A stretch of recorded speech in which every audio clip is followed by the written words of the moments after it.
Hey everybody, this is Dominic DeAngelo of adfreeshows.com. Today's date is April 6th. Holy smokes.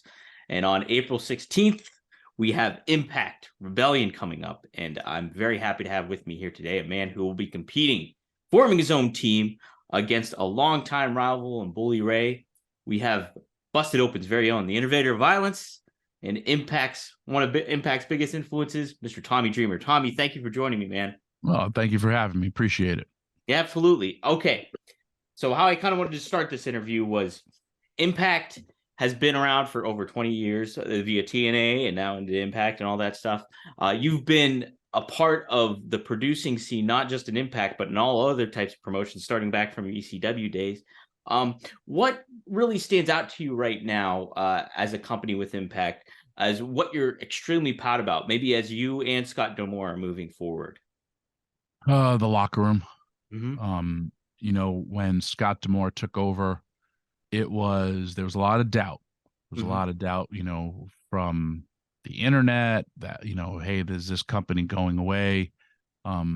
We have heard so much about, hey, is TNA finally gonna, go away? And then here comes Scott D'Amore, biggest thing, everyone's gonna get paid. You don't gotta worry about your paychecks. And then it is deciphering through um, who wants to be here and who does not, who's looking at this as a stepping stone to go somewhere else. Like, cool, we get it. It's a wrestling company pretty much run by wrestlers or former wrestlers. I think that helps very, very much because when you're part of a production meeting, you will have people bring up stuff that sometimes I've seen it where it doesn't get picked up because a non-wrestler wrote it. Mm-hmm. Or something as simple as a couple of weeks ago, a referee had said something. And we were like, you know why that makes sense? Because we wrote this at 3:30 in the morning because we had to change everything because we lost Josh Alexander and blah, blah, blah, blah. And thank you for your opinion, referee, because you pointed out what, three or four wrestlers did not. Right. And it's taking those critiques from everybody. But then, it goes from from a wrestler's point of view. Because I always say this: if the boys are going to pop, the fans are going to pop. If the boys are going to enjoy this, the fans are going to enjoy this. Because what are we? We are all fans, Mm-hmm. and it goes with that. I have worked alongside Paul Heyman, Vince McMahon, Scott D'Amore, and a little bit Tony Khan. The biggest attribute I've seen in most of those guys, they don't sleep.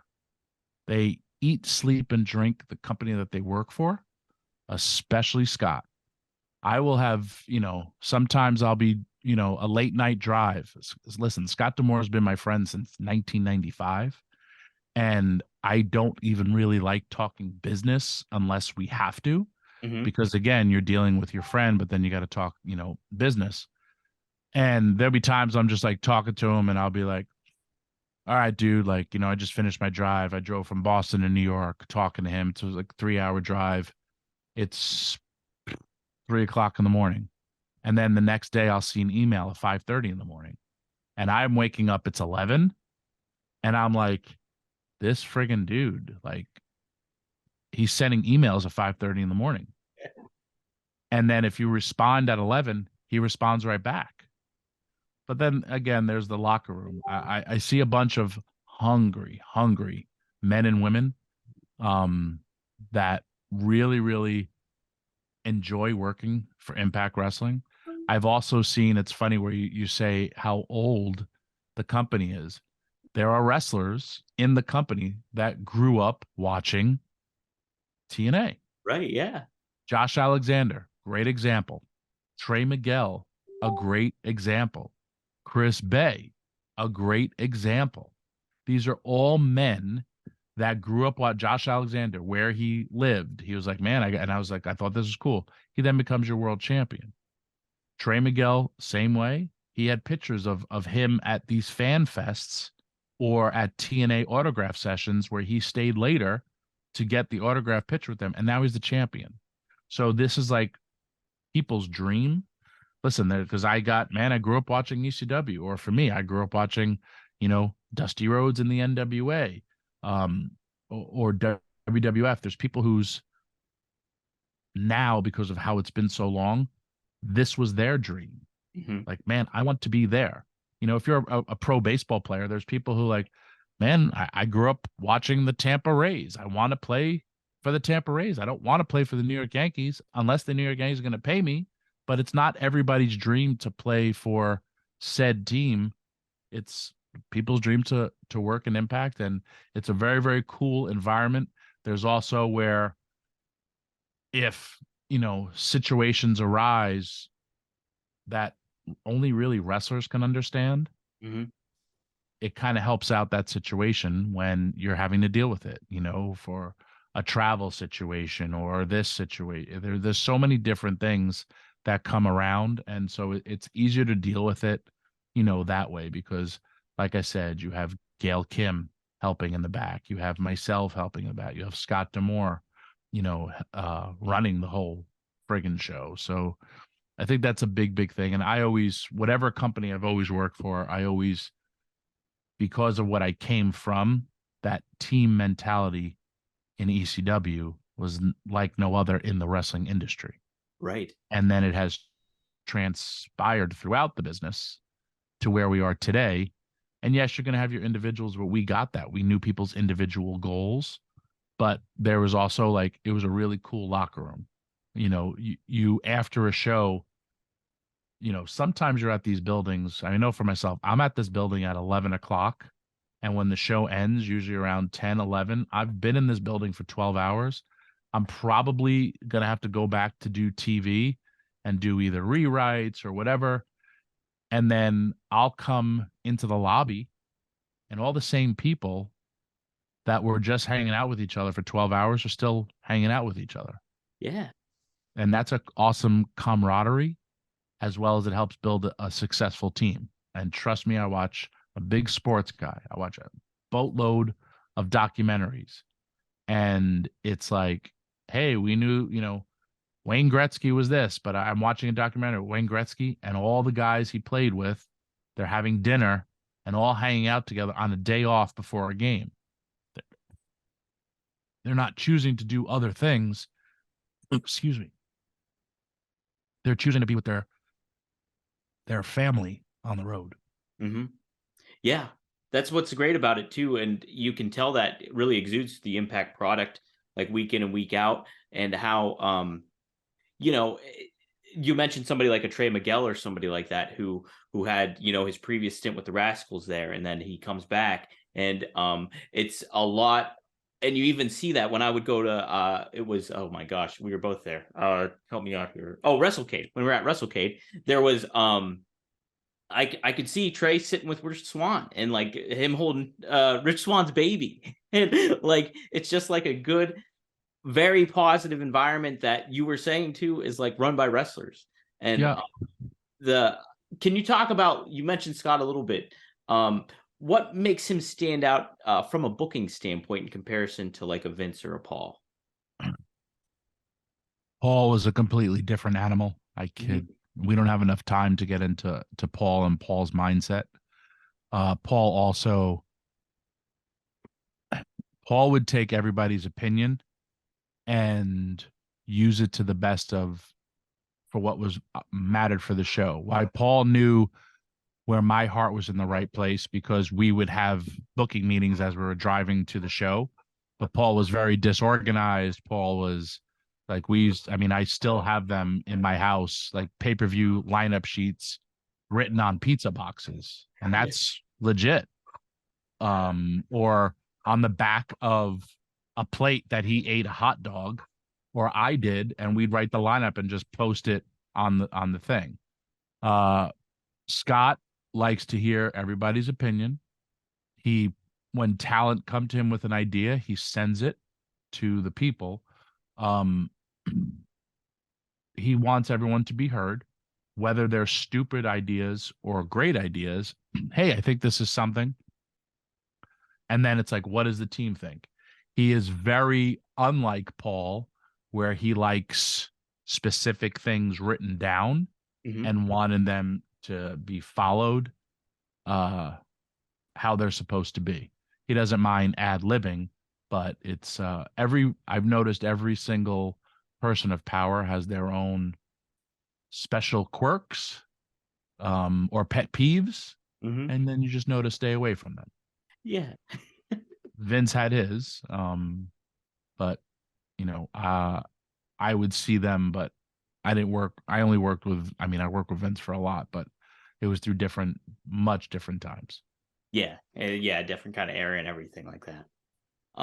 Something that I really appreciate about you and that like I have a special connection with was Terry Funk and Yep. what he's influenced for the business and his ability to reinvent himself, and you see that through so many other talents and everything like that. I wanted to ask you, on the Impact roster, who do you necessarily see that kind of has that kind of Terry Funk mentality where he's forward thinking ahead of the times in a lot of the ways, three steps ahead of the game than where it's currently at. Yeah. Hmm. Eddie Edwards gets it. Hmm. He really does. Um, he's very, very like I have not seen Eddie Edwards have a bad match in my entire time in Impact from his days with the Wolves. And he was one of those guys at first where I didn't realize how good he was. And then I'm like, this guy's great. And it was funny. Conan had the same opinion of him. He's like, yo, Eddie Edwards is friggin' unbelievable. He goes, I never noticed it. And like he worked with him, you Hmm. know? And I was like, yeah, man, Eddie gets it. Um, he really, really does. Josh Alexander. Listen, Terry is very, very like me, competitive. Yeah. Always has been. I mean, I haven't spoken to him in about a month, but still keeps up on the industry and like still understands the business of wrestling. I actually called him this past weekend. I haven't heard back from him. I got to remind me. I got to call him again. Um, but it's just I called him Saturday. Uh, but he like has that foresight to be, you know, okay, the business is going this way. I need to go this way. Eddie so much does that in his matches. Another person who is as crazy is PCO. And Hmm. you talk about reinventing himself. I mean, he's done it a bunch of times. He's finally found his niche, but he's also friggin' out of his mind like Terry Funk was. Because I seriously, I'm creeping up on the age of what Terry Funk was in ECW. And I'm like, how the hell did this man feel in the morning? Because he was working with in their prime Tommy Dreamer, Shane Douglas, Sabu, Rob Van Dam, and he's beating the crap out of everybody. Hmm. Like, and he's in his mid 50s, you know? So I was just like, what was this guy thinking? Like, or physically feeling after that? Right, right. And it's like not only was he aware of what he could do in the ring, but he was aware of where the business was going and where it could go, like in a lot of the way. Correct. It was so cool, like to I remember him telling me like the cruiserweights and the one count kind of thing and all that kind of it was very neat stuff. So Oh, yeah. mhm. Okay. As far as it goes with Josh Alexander, obviously he's injured and stuff like that. But where how much has he kind of contributed into building, furthering, establishing what Impact's current identity is where it's at? Josh, if you think about the greatness of Josh Alexander, besides his unprecedented title run, there's an old saying in wrestling: get one person over, and then another person will follow. Hmm. Uh, this year alone, from Hard to Kill, January, February, March, we're coming on now. It's April. Um, four of their main shows have all sold out, and they've all been advertised. Really, two main stories: a Josh Alexander story and a Mickey James story. Hmm. And Mickey was already over, established from somewhere else. Josh, how did Josh get over? His hard work. Josh was part of a tag team that he wasn't even the top. Like, if you looked at the tag team, you'd say, oh, that was his partner who's going to be the top guy. Did Yeah. not work out at all like that. Josh, to steal the rock, outworked everybody in the room and had the best, most competitive matches out of anyone. And it sucks that this happened for him, because he would have just kept on rolling, kind of like what, the business that they're doing is different. But I mean, Roman Reigns, that 1,000 days, I don't know who could have beaten Josh Alexander. A tricep injury is the one that beat Josh Alexander. But Josh did it the easiest yet the hardest way. He out wrestled everybody. Mm-hmm. And he is as good as Kurt Angle and patterned everybody that he liked growing up to his own style. And that's why he was on top. And he was another guy, but he's the most ultra competitive, but he's the most ultra competitive with himself. That's the way to do it too, especially if you Yeah. want to be top guy, like kind of thing. That exuded throughout the television too when you're watching that product, because he was always grinding and always going. You could see physically his development, and then from an identity standpoint, his development. So it was very, very cool. Dude, I watched him have hour-long matches, and then yes, we tape some of our shows, or the next day after a pay-per-view, we'll do a TV taping, and dude crushes it in the main event, and then the next day is wrestling for an hour on television.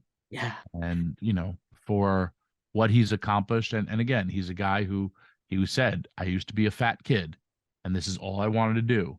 And he's super competitive with himself, and his mind wants him to be the best.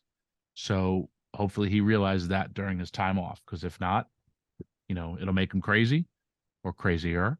And but hopefully he realizes just how great he was, but he uses that fuel to get back, because there's going to be obviously someone else claiming that they're the best, because we'll have a new champion by the time, of Rebellion. 100%. All right, we only got a few minutes left. I think something that I cover for another website is Busted Open on a daily basis, and so I get to hear you guys. I was at the Whiskey A Go Go. Dave invited me there, and it was awesome. Such a cool environment. Sorry you were sick during that time. The rough time. I had food poisoning the week before, so I sympathize. But how kind of cool has it been to kind of have those worlds collide in a lot of ways, getting LaGreca on Impact, and obviously with Bully being there and Mickey being there? How kind of neat has that been for you? It's great to watch the show rise the way it has. Bully has made it at times uncomfortable, because Bully is what Bully does. Right. And to the point where, because of this stuff that's going on in Impact, we had to get called into the office and said, hey, we can't really talk about this stuff. If you guys continue to work the way you work, somebody's going to lose their job. Mm-hmm. And, it was also told to me that somebody's not going to be me. So you need to, whatever you got going on, cool, but talk about it elsewhere. Sadly, together, when we're on the air, we are very, very good. I feel bad because Dave, a lot of times, just like you saw in Impact, gets stuck in the middle. Sometimes Dave fights back. Other times it's, others feel arguing on the radio is good. I don't. I like varying opinions, but not I'm right, you're wrong. And Bully sadly has that I'm right, you're wrong mentality at times. Right. You can get like that. But sometimes it makes for good entertainment. But to your point, it's like it's worked for him in his world. Right. Well, cool, Tommy. I can't thank you enough for taking the time to talk with me and share Impact Rebellion. April 16th, Team Bully, Team Tommy. I'm excited. You got Darren McCarty on your team. It's going to be a lot of fun. So I encourage all the fans here at Ad Free Shows to check it out, and definitely check out Impact. It's a consistently very awesome product that week in and week out. It's just very engaging, great matches, great personalities, everything. So thank you, Tommy. Thank you. I agree. Who's that pitcher in your left-hand corner over there? Right over here on this side. Yeah. That's hands on right there. That's Dusty. What I thought. Yep, it's Dusty there. I was splurged on eBay and got his autograph. So that's dope. Thanks, man. Well, cool. Right, I'm looking forward to seeing you down the road here, Tommy. So thank you for taking the time. All right. Thank you. Take care, guys.